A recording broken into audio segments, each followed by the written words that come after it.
Your Excellency, Datuk Seri Anwar Ibrahim, Prime Minister of Malaysia, Your Excellency, Datuk Seri Nancy bin Shukri, Minister of Women, Family and Community Development, Your Excellency, Ms. Amada Sarser Alice Jabana, Under Secretary General of the United Nations, Your Excellency, Ms. Daniel Hennig, High Commissioner to Malaysia of the Australian Government, Ms. Christian Arab, Regional Director, UN Women, Mr. Edward Wickel, Resident Representative, UNDP Malaysia, Singapore and Brunei, Jerusalem,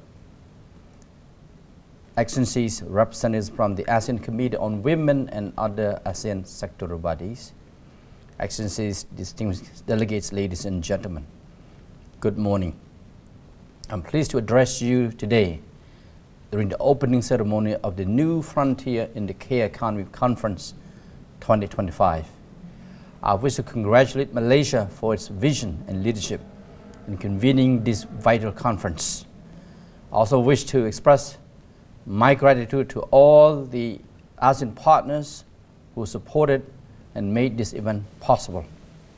Excellency, ladies and gentlemen, valuing care work and strengthening the care economy are foundational to achieving a truly people-centered, people-oriented ASEAN community. Care work has historically been undervalued and overlooked, yet care, such as the provision of support for children, families, older persons, and persons with disabilities, is essential work, a universal human need, and a public good. Data from the ASEAN Gender Outlook 2024 revealed that women spend more than double the time men spend on unpaid care and domestic work. This significant economic constraint limits women's full participation in the formal paid economy and exacerbates vulnerabilities, including food insecurity.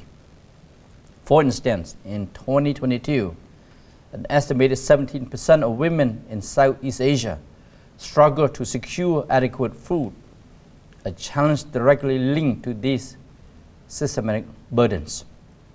The most pronounced gender gaps in unpaid care work emerge during key productive and reproductive years, when family responsibilities are overwhelmingly shouldered by women and girls without remuneration.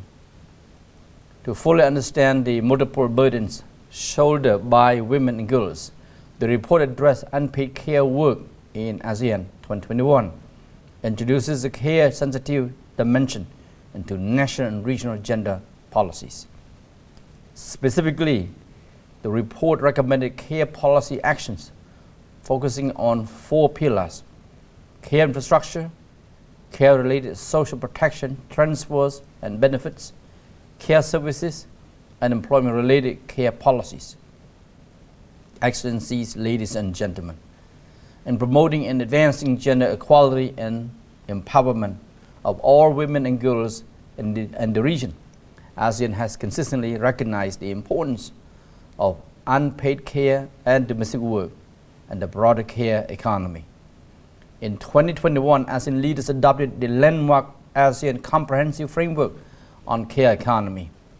Adopting a whole of ASEAN approach, the framework charts strategic priorities for the realization of an ASEAN care economy across 6 broad areas: healthy and active aging, building resilience from disasters, digital transformation, strong and resilient families, social protection, and care for the environment.